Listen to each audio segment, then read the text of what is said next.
Unit G, George 5. Have a female on the line stating her boyfriend is feeling homicidal and suicidal. I was working a beat over from a really good friend of mine. His name was Steve. And I heard his voice come over the radio, and I knew something was wrong in his voice just because of the panic. And so I just started speeding there. And when I get to the house where Steve was, I remember pulling up, and there was about 30 people outside of the house. And this lady was actually arguing with her husband. It was a domestic violence call. So the husband's in the house. He wanted to get to her. And Steve told me, hey, this guy barricaded himself in the back bedroom. He has a gun.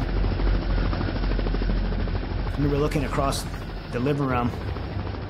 There's family pictures on the walls and there's toys on the floor. And I could hear his wife and kids just screaming for their husband and for their dad. And he came around the corner. I just started yelling at him, put down his gun. He's telling me to put down my gun. I stepped towards him and I grabbed the barrel of his rifle and I pushed it away from me and I kicked him in the groin. When I kicked him the second time, he grabbed my hand. So we were like fighting over these two guns, and I realized that at that point that I had to, save myself and my partner.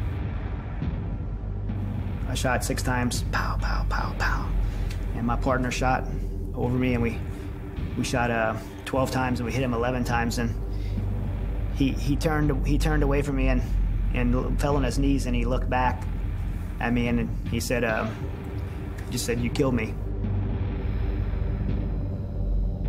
I could just hear his wife just screaming. I had just blood everywhere on me, and I feel like I couldn't get it off of me. I just wanted someone to tell me, that it was okay, because I had just killed this guy in front of his family, and it was something I never thought I would have a hard time with, but I did. And my wife, I woke her up and told her what happened, and she just rolled over and went back to sleep. She just is so naive to it, and she thinks that that's what policemen do, maybe go out and just shoot people, shoot bad guys. And so to her, it was another day at work. To me, I really wanted, I wanted her to be able to be there to comfort me, and I felt very rejected.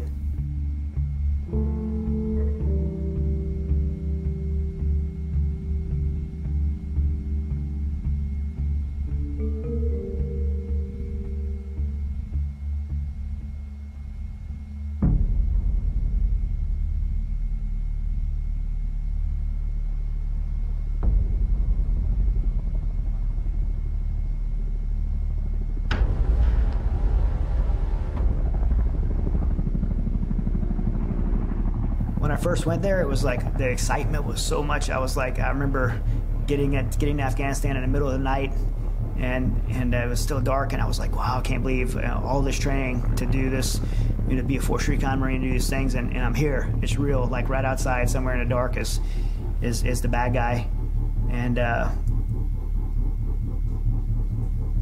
then you go out and you see it. And you see the evil. You see what a man could do to another man. What hatred could do to a culture. What these hateful people could do to children and women, and for their own selfishness. It's just something that's, you can't make sense of it. You can't process it. And it wears on you. And somewhere between when you get there to do something noble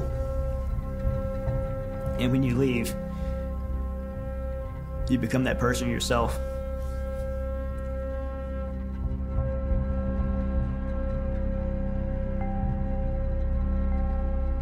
I allowed hate and bitterness to come into my heart, and I couldn't be that way in Afghanistan and then come home to my wife and be someone different. My wife would be crying because I'm just like breaking her heart and telling her mean things, and I'm thinking, well, I don't know, I feel bad. I just had this hate in my heart to kill bad guys. I just took my hand and grabbed a handful of her cake, threw it against the wall, and just destroyed my daughter's birthday party. My wife picked me up from the airport. Before we even got home, I wanted to be back. I was out of control, and I didn't feel bad about it. This guy comes to the window of our car, his grandson in his arms, and he was dying and bleeding and asking for help.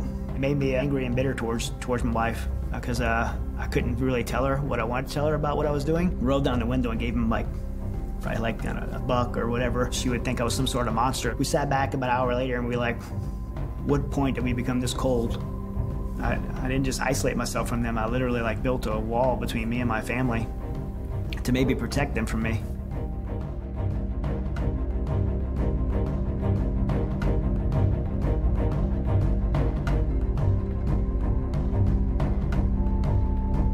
I started having anxiety.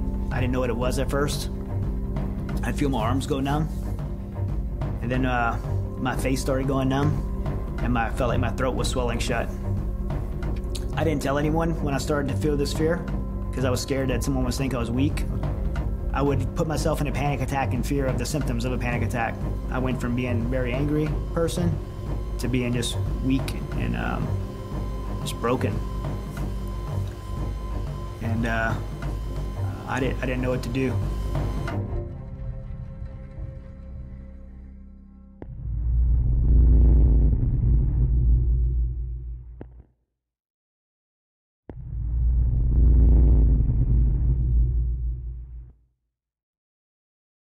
I was just more,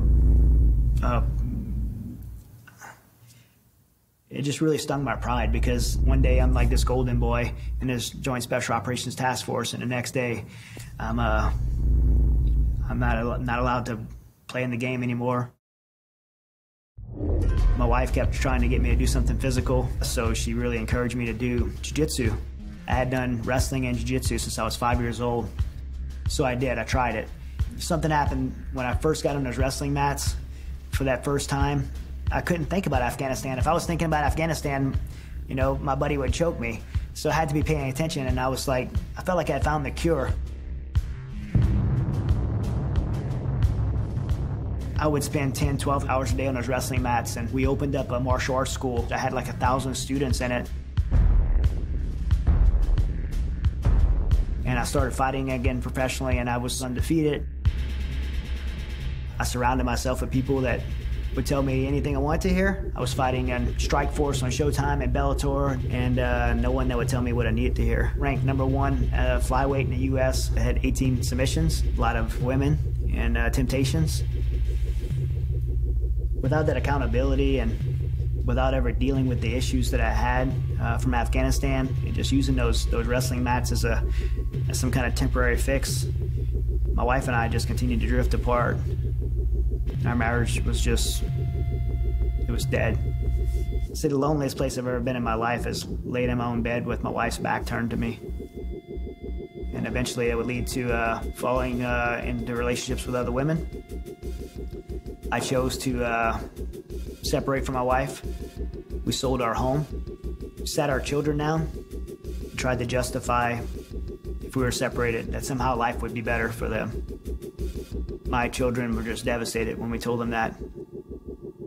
And they just begged us not to. But I chose to do it anyway. What that time alone gave me the opportunity to do was realize that all these other things that I kept blaming everyone for being an idiot wasn't the problem. The problem was me. And when I realized that, I decided that the best thing to do would be to separate myself from them permanently, because I was the one causing the damage. And I became very suicidal.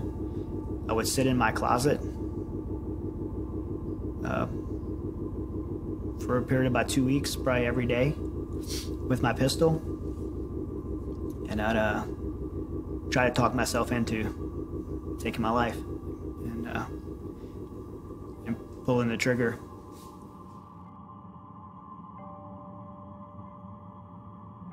My wife, on the other hand, is having a completely different reaction than me. She's in church every day praying for me.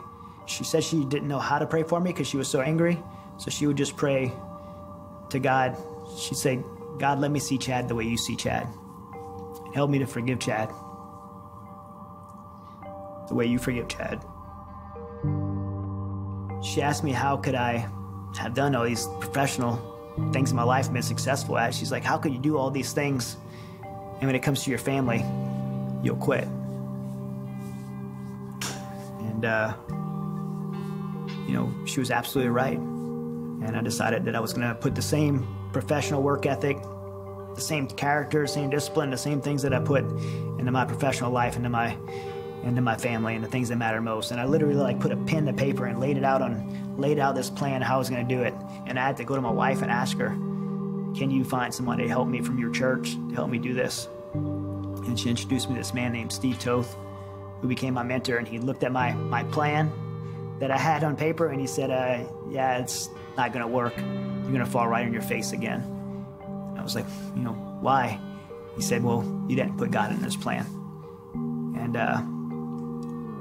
so I made a decision to just submit my life to Christ and to allow this mentor to walk me into a true relationship with God, a personal relationship that I had never had before. And beyond that, he walked me through a year-long biblical mentorship process of what it meant to be a man. When I did that, this PTSD thing that was controlling my life, it became a set of memories that I had control over. And I discovered that what created the circumstance in my life were the choices I was making every day. And I had never lost control of that. I still had the ability to choose differently.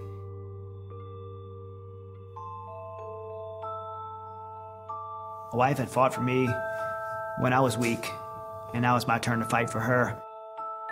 No matter what it took, I was going to allow her to be hurt. I told her that if I have to sleep on your back porch, then I will. One morning, I was just sitting down and praying that God would let me feel again because my wife was hurting and I wanted to know what it felt like. I wanted to have compassion for her. And I just prayed and prayed and prayed. And it was like it was all at one moment. I just was overwhelmed with emotion and I just cried. 2 hours just crying and processing everything I had done. And I really, at that moment, I really understood what the scripture that I'd heard before was when God would turn my heart of stone into a heart of flesh and I could feel again. I've always been a fighter. My kids embraced me moving back into our home, but now I get to fight for the most important things in my life. Slowly and slowly, God had brought a restoration into our marriage. When nothing else worked for PTSD, when no counselor worked, when no pills worked, simply aligning my life with the life that God intended worked for me, and we were able to utilize that same process of aligning our marriage with God's word to heal our marriage.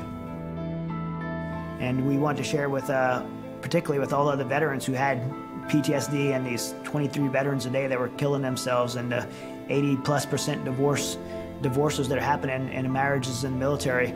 We want to share it with everyone. And so we just felt that somebody needed to do something about it, and why not us?